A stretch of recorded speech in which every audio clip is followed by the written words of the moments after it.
कल हमने लिपियों के बारे में जाना। लिपियों की उत्पत्ति कैसे होती है, कब हुई है, इसके विषय में पिछले क्लास में हमने विशेष रूप से चर्चा की है। क्योंकि हमारे पाठ्यक्रम में सर्वप्रथम लिपि जिसका हमें अभ्यास करना है वह ब्राह्मी लिपि है। और भारतीय ज्ञान परंपरा की यदि सबसे प्राचीन लिपि कही जाए तो फिर ब्राह्मी लिपि ही सबसे प्राचीन लिपि है। कुछ ऐसे विद्वान हैं, वस्तुतः जब हम विश्व की बात करते हैं तो फिर वहां पे कुछ विचार इसके विपक्ष में आते हैं कि ब्राह्मी विश्व की प्राचीन लिपि नहीं है, बल्कि उससे भी पहले कुछ लिपियां प्रचलन में रही हैं। ठीक है, तो यहाँ पे कुछ पाश्चात्य विद्वान हैं जिन्होंने ब्राह्मी लिपि के पूर्व भी कुछ लिपियों का विवेचन किया है और उन्होंने ये स्पष्ट कहा है कि ब्राह्मी लिपि अमुक लिपि से उत्पन्न हुई है। तो आज हम ब्राह्मी लिपि के बारे में पढ़ेंगे। ब्राह्मी लिपि, ब्राह्मी शब्द की निष्पत्ति कैसे होती है, क्योंकि हमारी परंपरा है प्रत्येक शब्द का अर्थ उसकी निष्पत्ति पर भी आश्रित होता है। इसलिए ब्रह्म, अण और ङीष प्रत्यय होकर, ब्रह्म शब्द से ये अण और ङीष प्रत्यय होकर ब्राह्मी शब्द निष्पन्न होता है। इसके लिए सामान्य शब्दों में यदि इसकी व्युत्पत्ति की जाए तो ब्रह्मणा निर्मिता उपज्ञाता कल्पिता इति ब्राह्मी। ठीक है, यहाँ पे ब्रह्मणा निर्मिता उपज्ञाता कल्पिता इति ब्राह्मी, जैसे कि हमारी भारतीय ज्ञान परंपरा है, भारतीय परंपरा है, उसमें ब्राह्मी लिपि को ब्रह्म से ही निर्मित माना जाता है। ठीक है, ब्रह्म से निर्मित जो है, ब्रह्म के द्वारा ज्ञात जो है और ब्रह्म के द्वारा कल्पित जो है, इस प्रकार की जो लिपि है वह ब्राह्मी लिपि है, ऐसा कहा जाता है। ब्राह्मो अजातौ वही है। अब इसे ब्राह्मी लिपि को अमरकोश में ब्रह्म शक्ति और सरस्वती भी कहा जाता है। इसके लिए ये दो शब्द मिले हैं। भगवती सूत्र जो कि जैन धर्म का एक प्रसिद्ध ग्रंथ है, यहाँ का मंगलाचरण किया गया है नमो बंभिये लिविये। जैसे हमारे जो नाटक हैं, महाकाव्य हैं या फिर अन्य शास्त्र हैं, वहां पे मंगलाचरण किया जाता है, वैसे ही जैन धर्म में भी भगवती सूत्र नामक जो ग्रंथ है वहां पे नमो बंभिये लिविये से मंगलाचरण किया गया है। वहां पे ब्राह्मी लिपि को ही मंगलवाचक कहा गया है, प्रयोग किया गया है। देवी भागवत में एक श्लोक में ब्राह्मी देवी, ब्राह्मी शब्द का प्रयोग हुआ है। बृहद विस्तीर्णम इत्युक्तम ब्राह्मी देवी तथा स्मृता। यदि हम ब्राह्मी लिपि के प्रयोग की बात करें तो प्राचीन काल में ब्राह्मी लिपि ही एक ऐसी लिपि रही है जो संपूर्ण भारत में व्याप्त रही है। आप यदि सम्राट अशोक के शिलालेख देखें, अभिलेख देखें, तो उनके अभिलेख पूरे भारत में व्याप्त हैं। भारत के कोने कोने में उनके अभिलेख प्राप्त होते हैं। इसका मतलब ये है कि एक सामान्य व्यक्ति भी उनके आदेश को पढ़ सके, उनका जो भी आदेश है, जो भी राजाज्ञा है, वो एक सामान्य व्यक्ति भी पढ़ सके, समझ सके, उसके लिए उन्होंने जिस लिपि में अपने शिलालेख, अभिलेख लिखवाए वह ब्राह्मी लिपि ही थी। इसका मतलब यह है कि उस काल में, उस समय ब्राह्मी लिपि पूरे भारतवर्ष में प्रयोग की जाती थी। तो इससे हम ये भी समझ सकते हैं कि देवी भागवत का ये जो श्लोक है, बृहद विस्तीर्णम इत्युक्तम ब्राह्मी, ठीक है, मतलब जो संपूर्ण विश्व में अत्यंत व्याप्त है, इसलिए वो ब्राह्मी कही जाती। हम ऐसा भी इसका अर्थ लगा सकते हैं, पूरे भारतवर्ष में अत्यंत व्याप्त होने के कारण। फिर आप देखेंगे कि गीता में भी एक श्लोक मिलता है, एषा ब्राह्मी स्थिति पार्थ नैनम प्राप्य विमुह्यते। यहाँ पे ब्राह्मी स्थिति की बात की गई है, वस्तुतः ये मोक्ष की स्थिति है, ठीक है। वो मोक्ष की स्थिति ब्राह्मी शब्द से कही गई है और ब्राह्मी नाम की एक लिपि भी है। तो उस जो परम पद है, परम स्वरूप है, जो एक मनुष्य के लिए 4 पुरुषार्थों में जो सबसे प्राप्तव्य स्थिति है, जो पुरुषार्थ है मोक्ष, उस स्थिति को भी ब्राह्मी शब्द से गीता में प्रयोग किया गया है। इसका मतलब जो ब्राह्मी लिपि है उसका भी इससे कहीं ना कहीं कुछ ना कुछ अर्थ हम ग्रहण कर सकते हैं। मतलब ये है कि लिपियां बहुत रही हैं, लेकिन उनमें जो सबसे प्रमुख, सबसे व्यापक लिपि है वह ब्राह्मी लिपि है। ऐसा भी हम मान सकते हैं, समझ सकते हैं। अब हम समझते हैं कि ब्राह्मी लिपि जो भारत की सबसे प्राचीन, सबसे प्रसिद्ध लिपि रही है, उस लिपि के संदर्भ में अन्य विद्वानों का मत क्या है, ठीक है। तो इस विषय में कुछ ऐसे विद्वान हैं जो ब्राह्मी लिपि को अन्य लिपियों से उत्पन्न मानते हैं। ब्राह्मी लिपि को प्रथम लिपि न स्वीकार करने के पक्ष में यूरोपियन विद्वानों ने 4 मत प्रस्तुत किए हैं, ठीक है, कि ब्राह्मी लिपि अन्य लिपियों से उत्पन्न हुई है। उसके विषय में 4 मत प्राप्त होते हैं। एक है यूनानी ग्रीक से ब्राह्मी लिपि की उत्पत्ति हुई है। इसमें जो मत मिलते हैं doctor Alfred Muller, Prinsep Senart, Wilson एवं हेलवे, ये ऐसे विद्वान हैं जो कहते हैं कि यूनानी ग्रीक लिपि से ब्राह्मी लिपि की उत्पत्ति हुई है, ठीक है। अब यूनानी ग्रीक लिपि होती कैसी है, तो उसको हम यहाँ देखते हैं। ये यूनानी ग्रीक लिपि है, ठीक है। यूनानी ग्रीक लिपि का स्वरूप ये है और ये ब्राह्मी लिपि है। ब्राह्मी लिपि का स्वरूप ये है, ठीक है। अब यूनानी ग्रीक लिपि का जो ए है, यदि इसको हम 90% रोटेट करें तो ये लगभग ब्राह्मी के अ जैसा होता है, ठीक है। आप अब ये ब्राह्मी लिपि को पढ़ेंगे, समझेंगे, ठीक है। फिर इसी प्रकार से ये बी का जो आधा भाग है वह ब्राह्मी के ब जैसा होता है। देखिए, ये यदि हम उल्टा कर दें तो ये भी एक लिपि जैसा होता है। जैसे ऊ है, ब्राह्मी का जो ऊ है वो बिल्कुल रोमन के कैपिटल एल जैसा होता है। तो यहाँ पे देखिए, इसको यदि हम 180 डिग्री रोटेट कर दें तो फिर ये बिल्कुल ब्राह्मी के ऊ जैसा होगा। ये देखिए, ऐसा जो त्रिभुज आकार है यह ब्राह्मी का ए है। आप पढ़ेंगे आगे ब्राह्मी लिपि, तो वहां पे जो ए है, ए बिल्कुल इसके जैसा है।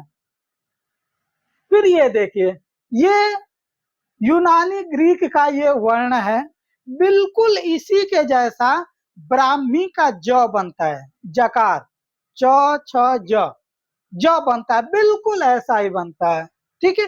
तो सिमिलरिटी तो हमें दिख रही है। फिर ये देखिए, ये यूनानी ग्रीक का वर्ण है, इसको भी यदि हम हाँ 90 डिग्री नहीं, 90 नहीं, 180 डिग्री यदि हम रोटेट कर देते हैं तो ये ब्राह्मी लिपि के त जैसा हो जाएगा, तकार, त थ द ध न होता है, तकार जैसा हो जाएगा ये, ठीक है।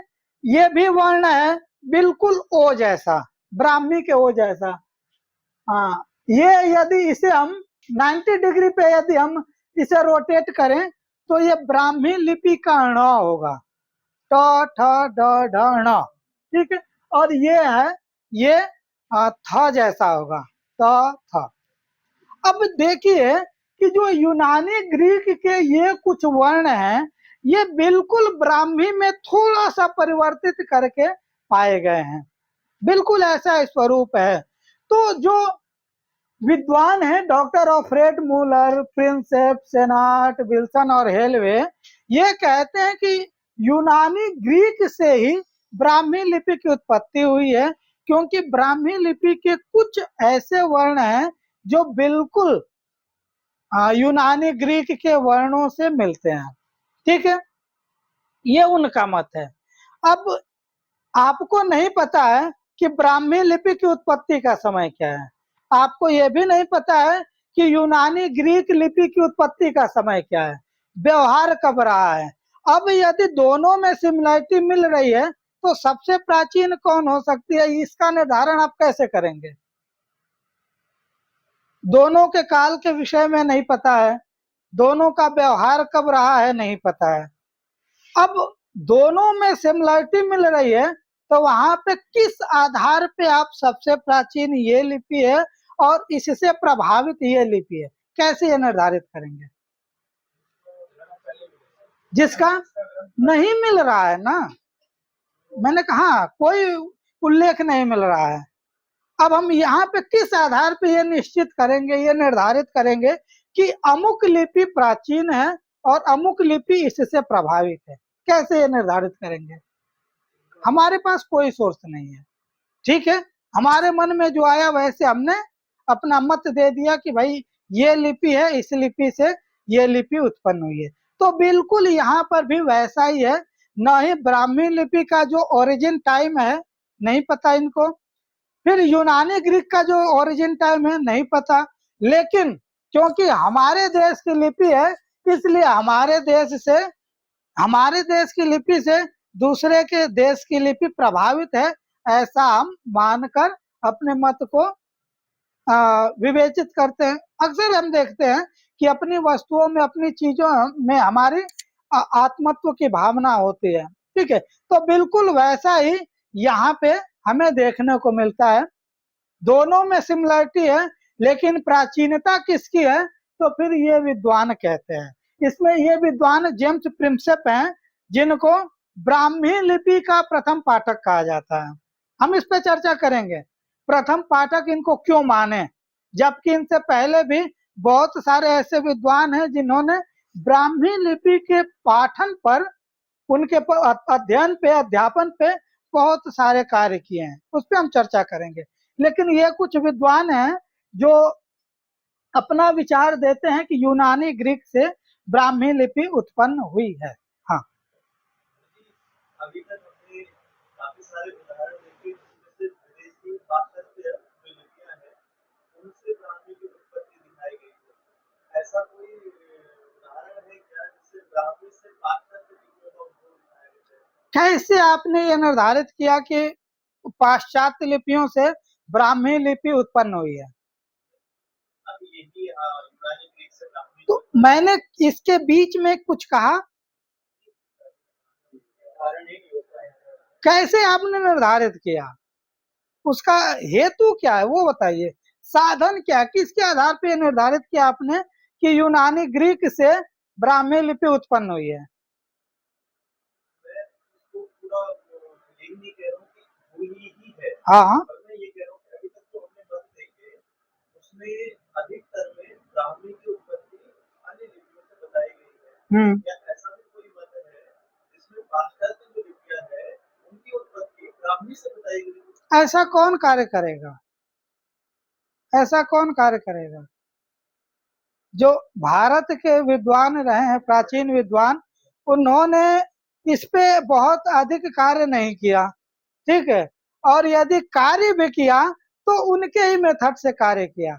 अब भी जो आप पीएचडी वर्क कर रहे हैं वो भी आप उन्हीं के मेथड से कर रहे हैं।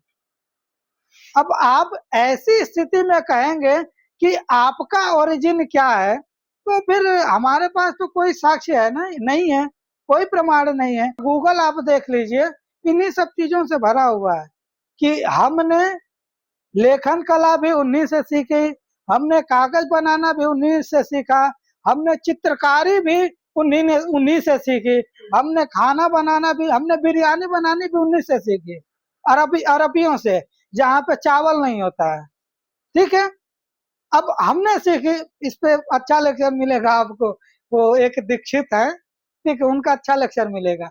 सोचिए, जिसके हम मालिक हैं, जो सारी संपदा हमारे पास है, लेकिन हम नहीं उसके उद्भावक है, हम नहीं उसके करता है, बल्कि दूसरे हैं करता है। हमारे पास क्या कलाएं नहीं रही हैं, बताइए, मुगल कला मतलब मुगलों से हमने कलाएं सीखी है। अब जो मुगल काल रहा है उस काल में हमने मुगलों से कलाएं सीखी है, उसके पहले की कलाएं देखिए आप। अच्छा, मुगल काल में भी जो कलाएं हुई वो क्या मुगलों ने बनाए हैं, या फिर किसी ऐसे विद्वान थे जो मतलब वो कहते थे नहीं तुम ऐसे ऐसे बनाओ ये मुगल कला है क्या?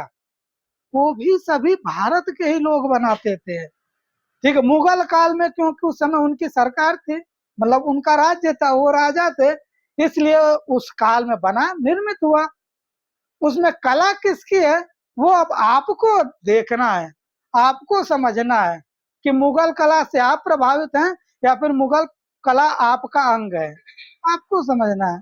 तो लिपियां किससे कौन प्रभावित है यह व्यक्ति के अपने विचार पे डिपेंड करता है, वो किस प्रकार से उस विषय को प्रस्तुत करता है।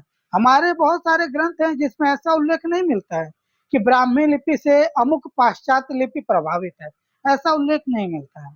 ठीक है, तो ब्राह्मी मैं अभी बता रहा हूं कि ब्राह्मी लिपि किन किन लिपियों से उत्पन्न हुई है, इसमें जो पाश्चात्य विद्वानों का मत है वो हम पढ़ रहे हैं, वो समझ रहे हैं। तो ये यूनानी ग्रीक लिपि से ब्राह्मी लिपि की उत्पत्ति हुई है, और इसमें आप देख रहे हैं कि दोनों लिपियों में कुछ कुछ सिमिलरिटी हमें देखने को मिल रही है। फिर इसी प्रकार से फिनिशियन लिपि है। फिनिशियन लिपि से भी ब्राह्मी लिपि की उत्पत्ति मानने वाले Cust, Stevenson, Paul Goldsmith, Edward Clarke एवं डॉक्टर वार्नेट ये विद्वान हैं जो फिनिशियन लिपि से ब्राह्मी लिपि की उत्पत्ति मान रहे हैं। कुछ लोग कथा सुनने आए हैं, उनको सूरज आपको लिखना नहीं है, मैं तो नहीं देख रहा हूं। ठीक है, अब हम देखते हैं ये फिनिशियन लिपि है और ये ब्राह्मी लिपि है। अब देखिए सिमिलरिटी इसमें, हाँ नहीं, ये सिमिलरिटी है। अब देखिए यहाँ पे जो फिनिशियन लिपि का ये वर्ण है और ब्राह्मी लिपि का ये वर्ण है, सिमिलरिटी है। ये देखिए, ये भी बिल्कुल ब्राह्मी लिपि के ऊ जैसा है, थोड़ा सा इसका स्वरूप बदला है। ये ब्राह्मी लिपि के ए जैसा ही है। ठीक है, ये ब्राह्मी लिपि के ज जैसा है, ये भी ब्राह्मी के ण जैसा है बिल्कुल। ठीक है, ये देखिए, ये भी इसका यदि आधा भाग कर दिया जाए तो ये ब है। तो हम इसमें भी देखते हैं कि फिनिशियन लिपि से ब्राह्मी लिपि की कुछ अक्षर ऐसे हैं जो बिल्कुल एज इट इज हैं और कुछ थोड़े से परिवर्तन के साथ हैं। ठीक है, तो यहाँ पे भी जो विद्वान है उनका यही कहना है कि फिनिशियन लिपि ब्राह्मी लिपि से प्राचीन है और फिनिशियन लिपि के कुछ वर्णों में यत्र तत्र परिवर्तन करके ब्राह्मी लिपि की उत्पत्ति की गई है। ठीक है, यहाँ पर भी पाश्चात्य विद्वानों का यही मत है। फिर अरमैक लिपि से ब्राह्मी लिपि की उत्पत्ति मानने वाले वर्नेल और लेनामर्ट हैं। ये देखिए, ये अरमैक लिपि है, कुछ वर्ण ब्राह्मी लिपि के सदृश हैं, यहाँ पे एज इट इज नहीं मिल रहा है। ये ब्राह्मी लिपि का जो री है वस्तुतः अशोकन इंस्क्रिप्शन में री का उल्लेख नहीं मिलता है, लेकिन आधुनिक काल में क्योंकि अब इस ब्राह्मी लिपि का अभ्यास कराना है उसके लिए री का व्यवहार होना जरूरी है, क्योंकि हिंदी में संस्कृत में बहुत सारे ऐसे शब्द हैं जिसमें री की आवश्यकता पड़ती है। तो उसके लिए आधुनिक विद्वानों ने री के लिए एक विशेष चिन्ह बना दिया, ये है। ठीक है, ये है, ये देखिए, ये ग जैसा है, ये ब्राह्मी लिपि के ग जैसा है। ये देखिए, यदि इसको 180 डिग्री रोटेट करें तो ये तो जैसा हो जाएगा। ये उसके र जैसा है, ब्राह्मी लिपि के र जैसा, ये भी ब्राह्मी लिपि के र जैसा है। तो हम यहाँ पर भी देखते हैं कि जो अरमाइक लिपि है, अरमाइक लिपि की भी कुछ वर्ण ऐसे हैं जो ब्राह्मी लिपि से या तो सिमिलर हैं या फिर थोड़ा सा परिवर्तन करके हम ब्राह्मी लिपि के वर्णों को बना सकते हैं। तो यहाँ पर भी विद्वानों का यही मत है कि अरमाइक लिपि से ब्राह्मी लिपि की उत्पत्ति हुई है, क्योंकि अरमाइक लिपि के कुछ वर्ण ब्राह्मी लिपि के वर्णों के जैसे हैं। बल्कि हम इसे ऐसे कहेंगे कि ब्राह्मी लिपि के कुछ वर्ण अरमाइक के कुछ वर्णों जैसे हैं, इसलिए ब्राह्मी लिपि की उत्पत्ति अरमाइक लिपि से हुई है। फिर सेमेटिक लिपि से ब्राह्मी लिपि की उत्पत्ति मानने वाले sir William Jones, Max Muller, Weber, Isaac Taylor और वेस्टरगार्ड, ये कुछ विद्वान हैं जिन्होंने सेमेटिक लिपि से ब्राह्मी लिपि की उत्पत्ति मानी है। ठीक है, अब हम देखें तो फिर हमारे पास कुल अब तक 4 लिपियां ऐसी हैं जिनसे ब्राह्मी लिपि की उत्पत्ति माना जाता है। एक यूनानी ग्रीक, दूसरी फिनिशियन लिपि, तीसरी अरमाइक लिपि और चौथी सेमेटिक लिपि। इन जो 4 लिपियां हैं, वैदेशिक लिपियां हैं, इन लिपियों के कुछ वर्ण ब्राह्मी के सदृश हैं, इसलिए पाश्चात्य विद्वानों ने कहा कि अमुक पाश्चात्य लिपि से ब्राह्मी लिपि की उत्पत्ति हुई है। ठीक है, अभी भी हम इसे प्रामाणिक रूप से नहीं कह सकते हैं, क्योंकि ब्राह्मी लिपि के उत्पत्ति का काल हमें नहीं पता है, अब अभी तक निश्चित नहीं है। ठीक है, यदि हम ब्राह्मी लिपि का जो प्रयोग काल रहा है, व्यवहार काल, जहां से हमें साक्ष्य मिलने प्रारंभ हुए, वो 4th शताब्दी ईसा पूर्व है। ठीक है, अशोक का समय, अशोक के जो शिलालेख हैं, हाँ, अशोक के शिलालेख हमें सबसे ज्यादा साक्ष्य मिलते हैं। कुछ ऐसे भी प्रमाण हैं जो उससे भी कुछ प्राचीन है, 200-300 साल और प्राचीन है। फिर भी जो विद्वानों का मत है कि या तो वो सेमेटिक लिपि से उत्पन्न हुई है, या फिर अरमाइक से, फिनिशियन से, या फिर यूनानी ग्रीक से। तो ये जैसे कि आप पीछे लेखन कला में आपने एक पढ़ा था कि एक विद्वान है जो कहते हैं कि सेमेटिक लिपि से ब्राह्मी लिपि की उत्पत्ति हुई और लगभग 800 ईसा पूर्व के आसपास सेमेटिक लिपि का भारतवर्ष में प्रवेश हुआ था। ठीक है, आपने लेखन कला के इतिहास में ये चीजें पढ़ी है।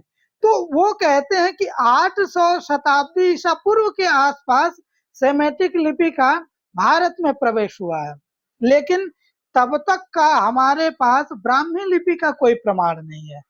कम से कम 800 शताब्दी ईसा पूर्व तक का कोई प्रमाण नहीं है।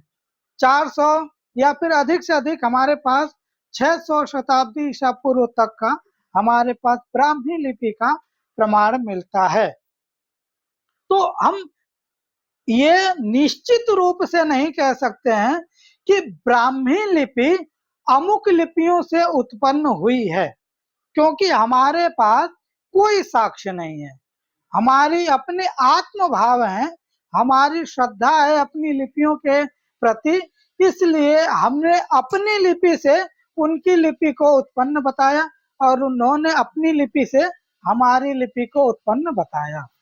लेकिन यदि हम लेखन कला के इतिहास को देखें तो हमारे पास साक्ष्य हैं, कुछ नहीं तो फिर 10,000 ईसा पूर्व तक तो हमारे पास साक्ष्य हैं कि हमारे जो वैदिक वाङ्मय है वो उनकी उत्पत्ति उस समय तक हो गई थी और उसमें लेखन से संबंधित बहुत सारे प्रमाण मिलते हैं।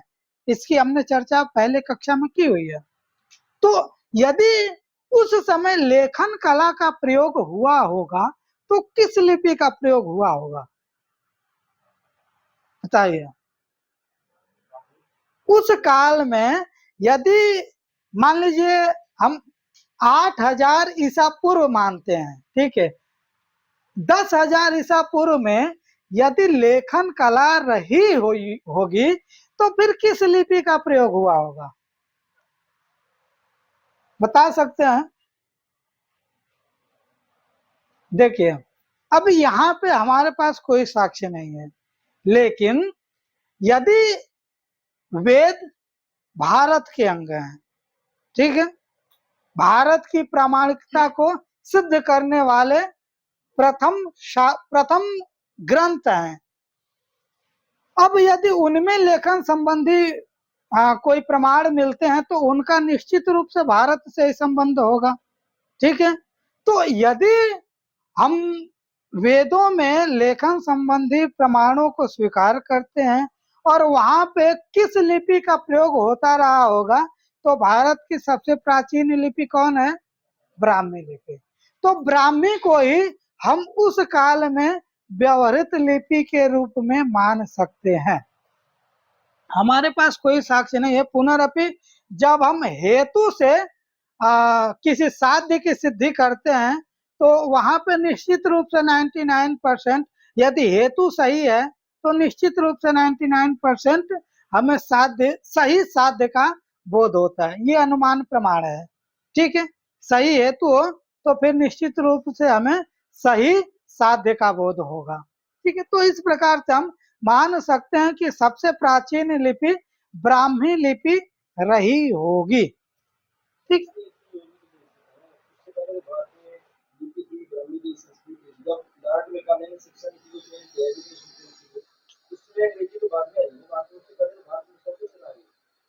तो हम अंग्रेजी की बात ही नहीं कर रहे हैं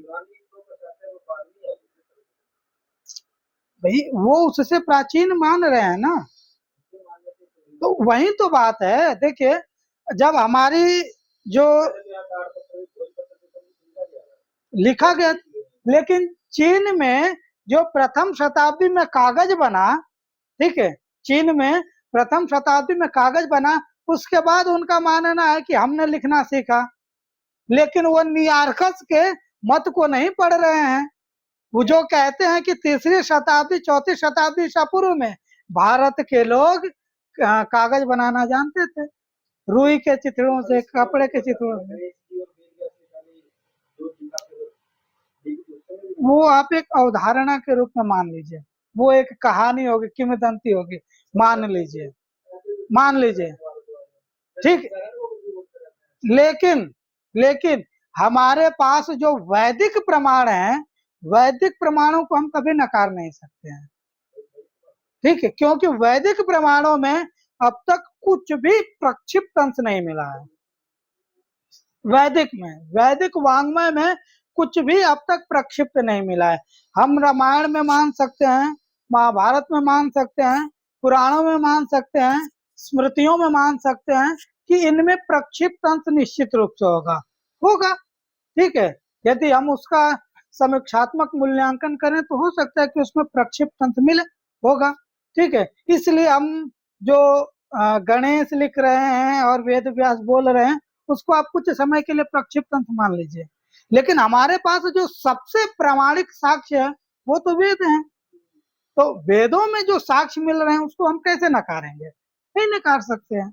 दूसरा एक और मत ले लीजिए, जो जैन संप्रदाय का मत है, ठीक है, जो ऋषभ देव की दो पुत्रियां हैं, ब्राह्मी और सुंदरी, उसमें से ब्राह्मी को उन्होंने ब्राह्मी लिपि पढ़ाई, ठीक है। वस्तुतः उन्होंने ब्राह्मी पुत्री को जो लिपि पढ़ाई उसका नाम ब्राह्मी लिपि पढ़ा, ठीक है। इस आधार पे भी मानते हैं। तो इस आधार पे भी तो हमारे मतलब लेखन कला की या फिर ब्राह्मी लिपि की बहुत अधिक प्राचीनता है। यदि ऋषभ देव का समय देखें तो क्या होगा?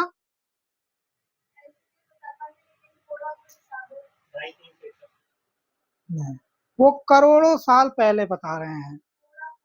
हाँ, करोड़ों साल मुझे लगता है।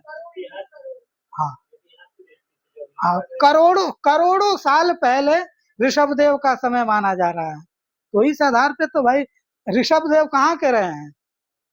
वो तो कम से कम इंग्लैंड के, जापान के, चीन के तो नहीं रहे हैं ना, भारत के ही रहे हैं ना। हम उस दृष्टि से भी मान लेते हैं। तो फिर ब्राह्मी लिपि,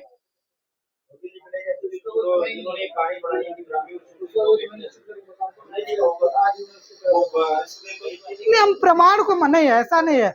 हमारे पुराणों में ऐसा उल्लेख मिलता है तो हम उसको नकार नहीं सकते हैं, ऐसा हमें नहीं कहना है। हम जब भारतीय ज्ञान परंपरा की बात करते हैं तो उसमें ब्राह्मण और श्रमण दोनों आते हैं। श्रमण में जैन और बौद्ध दोनों आते हैं और ब्राह्मण में संपूर्ण वैदिक वाङ्मय। मैंने क्यों कहा कि जैन धर्म का भी ये प्रमाण मिलता है। जब भी आप ब्राह्मी लिपि को पढ़ेंगे वहां पे जैन संप्रदाय की इस मत को जरूर पढ़ेंगे, कहीं भी पढ़िए। ऋषभदेव की 2 पुत्रियां ब्राह्मी को उन्होंने लिपि, ये है। फिर हाँ, तो वहां पे उन्होंने वेद के प्रमाण के विषय में कुछ नहीं कहा, उत्पत्ति के विषय में कुछ नहीं कहा। तो हम देखेंगे कि ब्राह्मी लिपि की उत्पत्ति के विषय में कुछ विद्वान ऐसे हैं जो अन्य लिपियों से ब्राह्मी लिपि की उत्पत्ति स्वीकार करते हैं, लेकिन कुछ ऐसे भी पाश्चात्य विद्वान हैं जो ब्राह्मी लिपि को भारत की मूल लिपि मानते हैं और सबसे प्राचीन लिपि मानते हैं। ठीक है, वो भी पाश्चात्य विद्वान ही हैं, जैसे एडवर्ड थॉमस। ये एक ऐसे विद्वान हैं जो ब्राह्मी लिपि को सबसे प्राचीन और भारत की स्वतंत्र लिपि स्वीकार करते हैं। प्रोफेसर डॉसन, जनरल कनिंघम और प्रोफेसर लॉसन, ये 4 विद्वान ऐसे हैं जो ब्राह्मी लिपि को स्वतंत्र, भारत की और सबसे प्राचीन लिपि के रूप में स्वीकार करते हैं।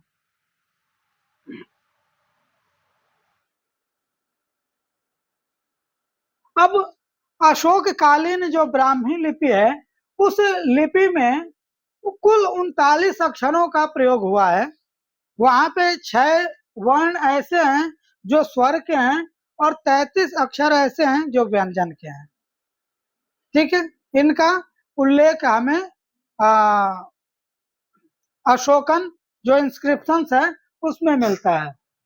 यथा लिखितम तथोच्चारणम, ब्राह्मी लिपि जैसे लिखी जाती है उसका वैसे ही उच्चारण होता है। जहां कहीं भी वाक्य में यदि संयुक्त हुआ है, पहले आया है, बाद में आया है, उसका कोई प्रभाव नहीं पड़ता है। वो यदि वर्ण आ गया तो उसका पूर्ववत जैसे उच्चारण होता रहा है, प्रयोग होता रहा है, बिल्कुल वैसे ही उसका उच्चारण पहले, बाद में, मध्य में आने पर भी होता है। ठीक है, रोमन लिपि में ए के लिए ए, बी के लिए बी, सी के लिए सी और डी के लिए डी प्रयोग होता है। इसके लिए हम देखेंगे कि जो हिंदी वर्तनी है उसमें अ, ब, स, द का प्रयोग कर लेते हैं, लेकिन जब आप रोमन लिपि देखेंगे तो रोमन लिपि का लगभग अब तक मैंने जितना पढ़ा है, समझा है, उसकी कोई नियमावली नहीं है। वो स्वतंत्र है, कहीं पे किसी भी वर्ण को साइलेंट कर सकती है, कहीं पे किसी भी वर्ण का कुछ भी प्रोनाउंसिएशन कर सकती है। सी का च भी प्रोनाउंसिएशन होता है, सी का च भी प्रोनाउंसिएशन होता है और सी का शायद क भी प्रोनाउंसिएशन होता है, एक ही वर्ण। ठीक है, अब देखिए कहेंगे कि अब आपके पास तो 64 वर्ण है, हमारे पास कुछ 26 वर्ण है, इसकी अपेक्षा तो आपकी जो लिपि है वो बहुत सुदीर्घ है। ठीक है, वो बहुत मतलब अधिक है, हमारी तो छोटे में ही ज्यादा काम करने वाली, छोटा बम और बड़ा धमाका करने वाला है, लेकिन यहाँ पे कंफ्यूजन ज्यादा है। आप जितने भी वैदेशिक नाम हैं उनका यदि आप सही सही प्रोनाउंसिएशन कर लें तो ये माना जाएगा कि आप इंग्लिश के अच्छे विद्वान हैं। ठीक है, एक आइंस्टीन है, अब तक उनको आइंस्टीन पढ़ें या फिर आइंस्टाइन पढ़ें समझ में नहीं आता है। जब जब उनका नाम इंग्लिश में पढ़ते हैं तब तक दोनों प्रोनाउंसिएशन में से कुछ भी हो जाता है। ठीक है, ऐसे बहुत सारे नाम हैं। ठीक है, जैसे केमिस्ट्री है, केमिस्ट्री CHEMISTRY, केमिस्ट्री। अब यदि हम प्रोनाउंसिएशन करें सही सही तो CH है, और अब तक हमने उसको CH जहाँ पे होता है उसका प्रोनाउंसिएशन हम च करते हैं। लेकिन यहाँ पे हम CH को क प्रोनाउंसिएशन करते हैं, ठीक है। वैसे ही फिजिक्स, PHYSICS, फिजिक्स, अब जो बीच में एस आ रहा है उसका प्रोनाउंसिएशन हम जॉय कर रहे हैं, ठीक है। साइकोलॉजी, ठीक है, PSYCHOLOGY, अब इसका हम प्रोनाउंसिएशन क्या करेंगे सही सही, ठीक है। क्या साइकोलॉजी, साइकोलॉजी, मतलब साइकोलॉजी ऐसे करेंगे, लेकिन उसका प्रोनाउंसिएशन साइकोलॉजी होता है। ऐसे बहुत सारे शब्द हैं जिनके प्रोनाउंसिएशन में समस्या होती है, लेकिन ब्राह्मी लिपि में इस प्रकार की समस्या नहीं है। जो वर्ण जिस प्रोनाउंसिएशन से एक बार उच्चारित किया गया, मतलब जिस वर्ण का जिस भी रूप में एक बार प्रोनाउंसिएशन किया गया, उसका हमेशा ही उसी रूप में प्रोनाउंसिएशन होगा, ठीक है। वो यदि आधा है तो आधे रूप में प्रोनाउंसिएशन होगा, यदि मात्रा के साथ है तो मात्रा के साथ प्रोनाउंसिएशन होगा, लेकिन उसका प्रोनाउंसिएशन कभी नहीं बदलता है। जैसे कि देवनागरी का है, देवनागरी का प्रोनाउंसिएशन नहीं बदलता है। वस्तुतः भारत की जितनी भी लिपियां हैं उन लिपियों में प्रोनाउंसिएशन से रिलेटेड कोई समस्या नहीं आएगी। जिस वर्ण के लिए जो ध्वनि निर्धारित कर दी गई है वही ध्वनि बार बार उच्चारित होगी, चाहे वो संयुक्त हो, चाहे उसके पूर्व में कोई भी वर्ण आए, उसके बाद में कोई भी वर्ण आए, कोई मात्रा आए, उसका कोई प्रभाव नहीं पड़ता है, ठीक है। तो इस प्रकार की जो लिपि होती है उसे वैज्ञानिक लिपि कहते हैं, जो अपने मूल को, जो अपने स्वभाव को कभी न त्यागे। तो ये ब्राह्मी लिपि का अपना स्वरूप है, जिसका आचरण बाद की सभी भारतीय लिपियों ने किया है। सभी भारतीय लिपियों, कोई ऐसी लिपि नहीं है जिसने इसका त्याग किया हो, ठीक है। इसलिए इस लिपि को मातृलिपि भी कहते हैं। वर्ण की निश्चित आकृति एवं तद्वत निश्चित ध्वनि होती है, ठीक है।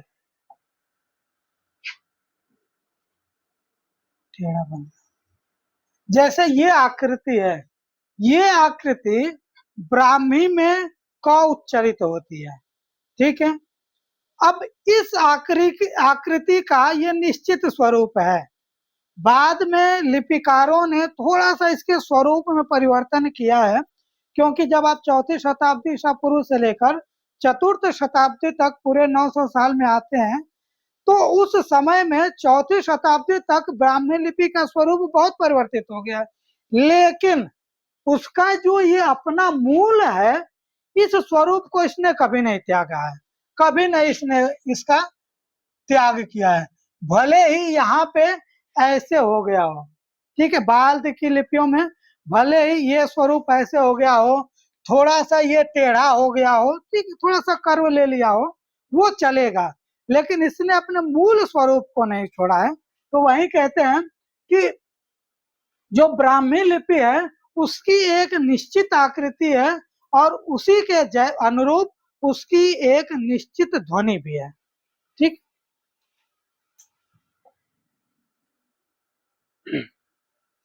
जैसे ये है, ये ब्राह्मी लिपि में ये आप देखेंगे तो रोमन लिपि का ये डी है, ये बिंदु है, और ये देवनागरी लिपि का 4 है, 4 संख्या, ठीक है, देवनागरी लिपि का। लेकिन ब्राह्मी लिपि में ये जो आकृति है ये ध है, ध, त थ द ध, जो चतुर्थ वर्ण है ना अक्षर, वो है ध, और ये म है, ठीक है, और ये अनुस्वार है, ठीक है। तो ये क्या हो जाएगा, धम्म, ठीक है। आप जितने भी इंस्क्रिप्शन पढ़ेंगे प्रायशः सभी में इसका प्रयोग हुआ ही है, ठीक है। तो ये ब्राह्मी लिपि का, अब ये जो स्वरूप है ध का, ये स्वरूप कभी नहीं बदलता है, भले इसमें थोड़ा सा कर्व आ जाए, थोड़ा सा परिवर्तन, जैसे कि आप इतने लोग हैं, यदि आप केवल एक वर्ण क लिखें तो आप सभी की लेखनी में उसका थोड़ा थोड़ा परिवर्तन अवश्य होगा, निश्चित रूप से एक आकृति हो नहीं सकती। वैसे ही जितने भी लिपिकार लिखते हैं उनमें थोड़ा सा परिवर्तन निश्चित रूप से आता है, लेकिन जो ब्राह्मी लिपि का मूल स्वरूप है वो नहीं परिवर्तित होता है। ये है, ठीक है। ये भी इंस्क्रिप्शन है, ब्राह्मी लिपि में लिखा हुआ है। इसके भी हम बाद में इसको पढ़ेंगे पूरा, जब हम ब्राह्मी लिपि को पूरा पढ़ लेंगे, समझ लेंगे। ये इंस्क्रिप्शन है, ठीक है। अशोक के इंस्क्रिप्शन कुछ प्रमुख हैं। जो मातृलिपि के रूप में ब्राह्मी लिपि प्रसिद्ध है, वो लिपि कालांतर में दो भागों में विभाजित हुई। जैसे भारत उत्तर भारत और दक्षिण भारत के रूप में दो भागों में विभाजित है, वैसे ही ब्राह्मी लिपि भी उत्तर भारत में जब ब्राह्मी लिपि आई तो उसका अलग स्वरूप रहा, और जब दक्षिण भारत में इसका प्रयोग किया गया तो उसके स्वरूप में थोड़ा सा परिवर्तन हुआ। तो ब्राह्मी लिपि से उत्तर भारत में जो लिपि आई सबसे पहले वो उत्तरी ब्राह्मी के नाम से प्रसिद्ध हुई, ठीक है। जो आप अशोक के इंस्क्रिप्शन देखते हैं वो सभी उत्तरी ब्राह्मी में ही है। फिर उत्तरी ब्राह्मी से गुप्त लिपि उत्पन्न हुई, बनी, ठीक है। इसे उत्पन्न होना कहते हैं। जब आप उत्तरी ब्राह्मी को देखेंगे और गुप्त लिपि को देखेंगे, वहां पे आप देखेंगे थोड़ा सा परिवर्तन करके स्वरूप परिवर्तन हुआ है और गुप्त लिपि बन गई है। कुटिल लिपि, गुप्त लिपि से कुटिल लिपि बनी है, उत्पन्न हुई है। कुटिल लिपि से शारदा लिपि उत्पन्न हुई है। फिर शारदा लिपि से सिद्ध लिपि, सिद्धम लिपि उत्पन्न हुई है। कहीं कहीं शारदा लिपि को ही सिद्धम लिपि भी कहते हैं, लेकिन सिद्धम लिपि अलग है शारदा लिपि से। फिर सिद्ध लिपि से नंदी नागरी लिपि उत्पन्न हुई है, और नंदी नागरी के बाद देवनागरी लिपि उत्पन्न हुई है। और इसी के साथ साथ और भी कुछ लिपियां हैं, कैथी, मोदी, रंजना, मिथिला, बांग्ला, अन्य बहुत सारी लिपियां हैं जो उत्तरी ब्राह्मी के ही परिवार में आती हैं। हाँ, मौड़ी, मौड़ी, मोदी, मौड़ी बोलते हैं, मोदी भी इसका उच्चारण होता है, मोदी, MODI उसको लिखते हैं, तो फिर मोदी भी लिखते हैं और मौड़ी भी लिखते हैं, ठीक है।